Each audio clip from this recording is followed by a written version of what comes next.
মেদিনীপুর জেলার পরতে পরতে লেগে রয়েছে স্বাধীনতা আন্দোলনের ইতিহাস, যে আন্দোলনে ব্রিটিশদের অপশাসন থেকে দেশকে মুক্ত করার জন্য অংশ নিয়েছিলেন অসংখ্য তরুণ তরুণী। স্কুল জীবন থেকেই তারা যোগ দিয়েছিলেন স্বদেশী আন্দোলনে। কেউ কেউ আবার প্রাণ বলিদানও দিয়েছেন দেশকে পরাধীনতার শৃঙ্খল থেকে মুক্ত করতে। আজ বলবো তেমনই এক স্কুলের কথা। মেদিনীপুর শহরে অবস্থিত এই ঐতিহ্যমণ্ডিত বিদ্যালয় থেকেই পড়াশোনা করেছেন বহু বিপ্লবী। কিন্তু কোন স্কুল, সব বলবো এই গুরুত্বপূর্ণ প্রতিবেদন শেষ অবধি দেখুন। আমি দীপেন্দু, দ্য নিউজ বাংলা লাইভে আপনাদের স্বাগত জানাই। অবিভক্ত মেদিনীপুরের মাটিতেই জন্মেছিলেন ক্ষুদিরাম বসু, মাতঙ্গিনী হাজরা, হেমচন্দ্র কানুনগো, অনাথ বন্ধু পাঁজা থেকে অনেকেই। তখন ব্রিটিশ শাসন। 1883 সালে মেদিনীপুর শহরে প্রতিষ্ঠিত হয় মেদিনীপুর টাউন স্কুল। ভারতের স্বাধীনতা আন্দোলনে প্রত্যক্ষভাবে অংশ নিয়েছিলেন হেমচন্দ্র কানুনগো, অনাথ বন্ধু পাঁজা, মৃগেন্দ্রনাথ দত্ত, রামকৃষ্ণ রায়, ব্রজকিশোর চক্রবর্তী, এই সমস্ত বিশিষ্ট জনেরা। তারা প্রত্যেকেই বিশিষ্ট প্রাক্তন ছিলেন এই স্কুলের। এরা প্রত্যেকেই ছিলেন ভারতবর্ষের চরমপন্থী স্বাধীনতা আন্দোলনের পথিকৃৎ।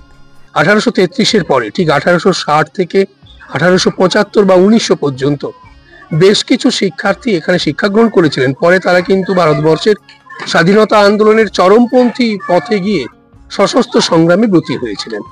উল্লেখযোগ্যদের মধ্যে আছেন হেমচন্দ্র কানুনগো, অনাথ বন্ধু পাঁজা, মৃগেন্দ্রনাথ দত্ত, রামকৃষ্ণ রায়, এরকম ব্রজকিশোর চক্রবর্তী, এরকম বহু বিপ্লবী কার্যত সেখান থেকে তাদের শিক্ষা লাভ করেছিলেন। আসলে কেন এটা হয়েছিল?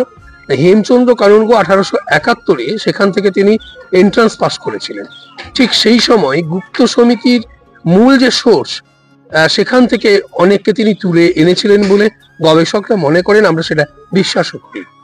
অনাথ বন্ধু পাঁজা এবং মৃগেন্দ্রনাথ দত্ত 1933-এর 2রা সেপ্টেম্বর মেদিনীপুর পুলিশ লাইনে এমি বার্জকে ফুটবল খেলার মাঠে তার বুকের উপর উঠে গুলি করতে করতে তাকে মেরে ফেলেছিল এবং তার প্রহরীরা গুলি করতে করতে তাকে মেরে ফেলেছিল। সেই ঘটনায় বন্দী হয়েছিলেন ব্রজকিশোর চক্রবর্তী, রামকৃষ্ণ রায়। পরে তাদেরও শাস্তি ঘোষণা হয়েছিল।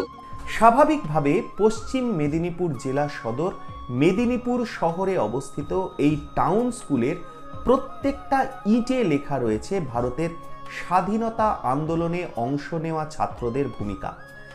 এই স্কুলের ছাত্ররাই মেদিনীপুরে আসা 3 জন ব্রিটিশ জেলা শাসককে মৃত্যুদণ্ড দিয়েছিলেন। চন্দ্র কানুনগো মেদিনীপুর টাউন স্কুলে 1887 সালে ম্যাট্রিকুলেশন কমপ্লিট করেছেন। এই বিষয়টা আমাদের স্কুলের যেসব তথ্য আছে তাতে উল্লেখ আছে।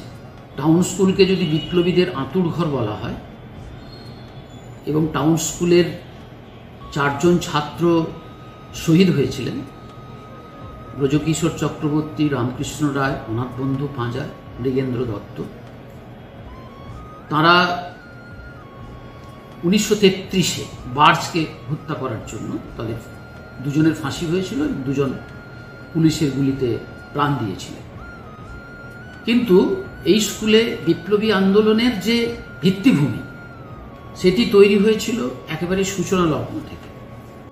স্মৃতি বিজড়িত এই বিদ্যালয় আজও স্মরণ করে তারই ছাত্র স্বাধীনতা সংগ্রামে প্রাণ দেওয়া এই প্রাক্তনীদের। কেমন লাগলো আজকের এই প্রতিবেদন?